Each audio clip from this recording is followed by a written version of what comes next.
I already know that this video is probably going to be my most controversial video yet, but here we go everyone. I just watched Batman v Superman Dawn of Justice Ultimate Edition, and yes, I thought it was a flawed yet enjoyable movie. Before you ask, there is no way that I'll be able to make this video and break down an entire 3-hour movie myself. Instead, I'll be giving you my general thoughts about the movie, followed by what I think is bad about the movie, and then of course what I think is good about the movie. After that, I'll end the video by theorizing what could have been better for the DCEU post Batman v Superman because I have some actual thoughts about that. As always, I'm your host, Justin, otherwise known as I Don't Beat Games, and I'm here to bring that DCEU content right to your monitors. After that awful experience that was Man of Steel, the immediate follow-up movie Batman v Superman answers the question, who does Superman answer to?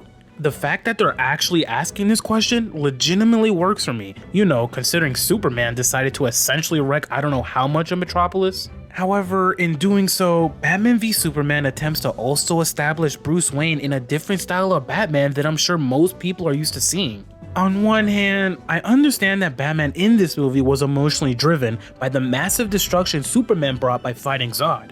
On the other hand, I'd like to think it's fair enough to say in other iterations of Batman, we've seen him at least be level-headed enough to stick to certain rules, such as not killing people.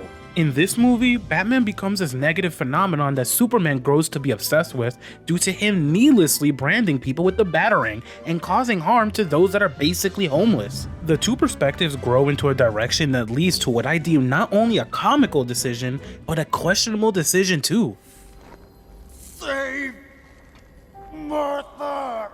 If you didn't think that I was going to reference this meme, clearly you were absolutely wrong. I don't necessarily hate the idea as a concept, you know, the whole Batman and Superman setting their beef aside in a heated moment. However, we have to bring in the fact that Bruce has been heavily emotionally driven during the entirety of the movie, so with him suddenly being level-headed enough to put differences aside that quickly is just baffling honestly. This could have worked if they found a way to show us that Bruce was able to somehow set his emotions aside in some moments of the movie. The thing is, they didn't do this. They never genuinely showed us that in a heated moment, Bruce can stay level-headed and draw a line somewhere. Even if we saw him use slight restraint against branding homeless people 1 or 2 times, that could have at least shown us that he knows how to draw a line in heated moments. Regardless, this leads to a sudden formation of a bond between both Superman and Batman, which I genuinely didn't find to be believable. It's comics though, as Kevin Garnett said, anything is possible, I get it. This is just one of the few issues I have with Batman v Superman. Speaking of which, let's just continue on this train and talk about what I disliked about this movie. Also, in case you didn't know, this is clearly going to contain more spoilers. There's your warning everyone. Lex Luthor as a whole pretty much didn't do anything for me. In my eyes, he's more of a plot device than anything else. He genuinely just felt more like a Riddler-esque character without riddles. Lex does the job of bringing Superman, Batman, and eventually Wonder Woman together because of his huge LexCorp event. Shockingly, this is actually when the movie begins to get good, and I actually began to legitimately get invested. However, the build-up and ending of Lex's character in Batman v Superman kind of did nothing to me because he felt more like a meme than an actual real human being. Lex just says witty things and not because there's a reason to do so. He just does it because, well, he can. Some of these scenes aren't even that funny when it's clear they want him to be some sort of comedic relief in a way. That aspect of Lex fails. However, they want us to believe that this overly smart and slightly witty guy can become this supervillain that literally almost ends the world. I'm not saying that a supervillain can't be witty, but if that's what you're going for, you have to do a lot better at writing it than what we were given. On top of this, the most interesting part about Lex and the LexCorp storyline that they build up is that it has far more interesting sub-storylines than Lex's actual growth over the course of this 3-hour movie. Don't get me wrong, I don't hate Lex, but the writing for him sucks. I just think that if they'd originally built up Lex somehow in Man of Steel, this might have been better. Lex's growth logically would have made more sense over the course of different movies than just single-handedly throwing all of this at us in Batman v Superman. Hell, I'm not even mad with the entire plot regarding him becoming obsessed with taking down Superman. I get that we're supposed to believe that this was the intention all along, because he has a few comments about a god being amongst us and him doing scientific experiments with Zod's body. It's just that if Lex's character was far more established within the early DCEU, this could have been so much better. I actually like the whole Doomsday plot they did, even if Doomsday is kind of just like one massive CGI blob. That entire ending fight was actually really hyped to me because I thoroughly enjoyed seeing that happen. However, in doing so, they kind of just send Lex off to be MIA. Lex literally appears throughout the entirety of this movie, and then once he's sent off Doomsday to fight Wonder Woman, Superman, and Batman, he just vanishes. We literally don't get one jump cut to see what Lex is up to. It literally had me thinking, are we not gonna find out what Lex is up to? In that time frame, we're literally supposed to accept a small scene of him summoning Steppenwolf for the Justice League movie. They literally could have taken this idea and built it up over the course of various hype jump cuts to make it more interesting. Instead, after the entire Doomsday fight is over, we're supposed to accept this single scene of Lex and Steppenwolf as Lex gets arrested. The idea of this is also another failed attempt for something that legitimately sounds good on paper. Now that I've ranted about what I disliked about this movie, let's talk about what made me like Batman v Superman. As I said earlier, I legitimately like the fact that they asked, who does Superman answer to? That question is something that is a good follow-up to Man of Steel.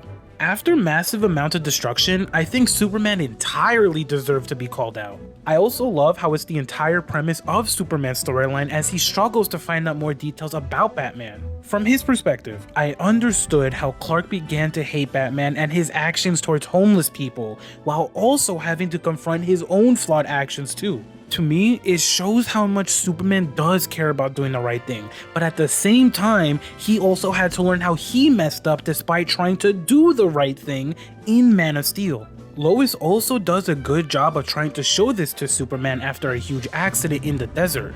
In the desert, there was a mission where Lois was being used to bail out some mercenaries.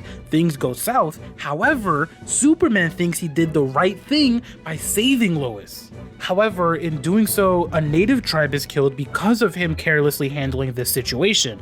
Months later, Lois is still struggling to cope with what happened and is still having bad memories. Superman basically tells Lois that he saved her because he loves her, and she basically presents the logic to him of, what about the other people you've gotten killed too? This adds on to the massive PR disaster Superman's already going through, and genuinely drills it into his mind, helping him learn his lesson over the course of Batman v Superman. So not only is Superman being forced to learn from his own mistakes, he's learning from Batman mistakes too. As he does more research about the Bat's mistakes, he begins to get obsessed with making sure those people's stories are heard in the Daily Planet. This shows that there is some level of growth in him that builds up to a moment of sacrifice that actually makes sense. Let's dial things back a minute to this LexCorp event that I mentioned earlier.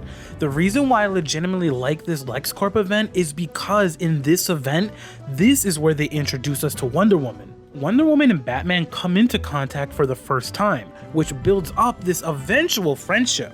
In this event, Batman only goes because, well, 1, Alfred told him he needs to go in as Bruce, not Batman.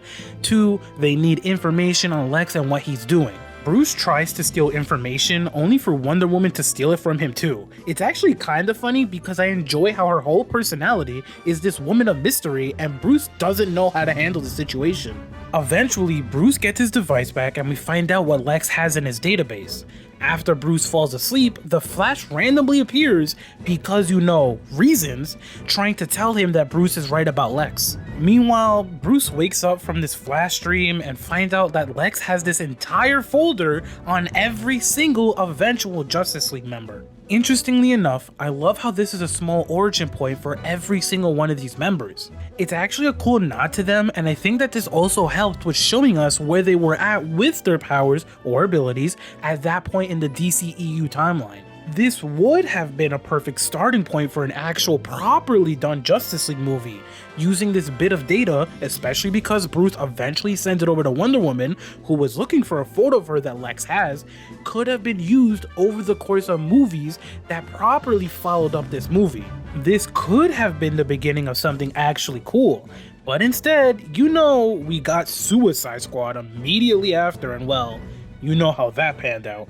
Finally, when Superman and Batman have to fight against Doomsday, you know who comes to save the day? Wonder Woman. Seeing her just pull up and come to help save the day worked so damn much for me. I was actually hyped seeing this happen, and it put such a big smile on my face. I love how this demonstrates Wonder Woman's bravery and skill as an Amazonian warrior. If you can't tell, I absolutely love Wonder Woman, and you'll find out more in the video really soon. So this entire fight scene goes down, and it all comes down to Superman sacrificing himself. After this, we find out Lex is summoning Steppenwolf and he gets arrested, Superman gets a dope funeral, and the movie pretty much ends. Here's the thing, this movie logically does make sense as a follow-up to Man of Steel. Man of Steel fucking sucked. Don't even try to sell me on a different opinion. When you take the different ideas and storylines from Batman v Superman, there's actually a skeleton of what could have been a much better movie overall. Despite the flaws within the actual movie itself, I think one of the biggest flaws is the follow-up movie. Whoever chose to pick Suicide Squad as the follow-up movie, boy were they wrong. I actually think Wonder Woman should have been the immediate follow-up, and maybe they could have fit in a Batman movie to actually build up a more humble Batman, along with potentially fitting in a small Barry Allen storyline to build up the Flash. I know, the DCEU is now in a much better state thankfully, however, I think there could have been a way to build up a much more interesting post-Batman v Superman DCEU timeline. Granted, who knows if we would have gotten good movies like Aquaman and Shazam, but I think the immediate follow-up movie Suicide Squad simply did not help the situation overall. Shockingly enough, I still enjoyed Batman v Superman Dawn of Justice Ultimate Edition. As a DC fan, seeing a full concise version of this movie actually made for a fun time.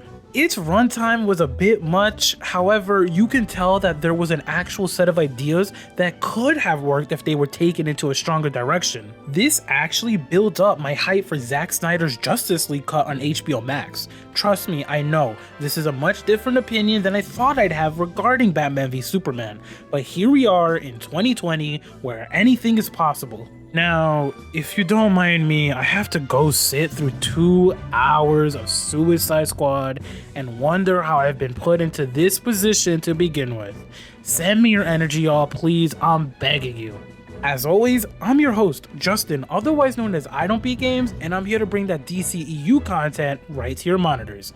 If you enjoyed this video, hit that like button. If you really enjoyed this video, hit that sub button. If you have any questions, comments, or concerns, write a comment down below. Don't forget to keep it real with peace, love, and positivity.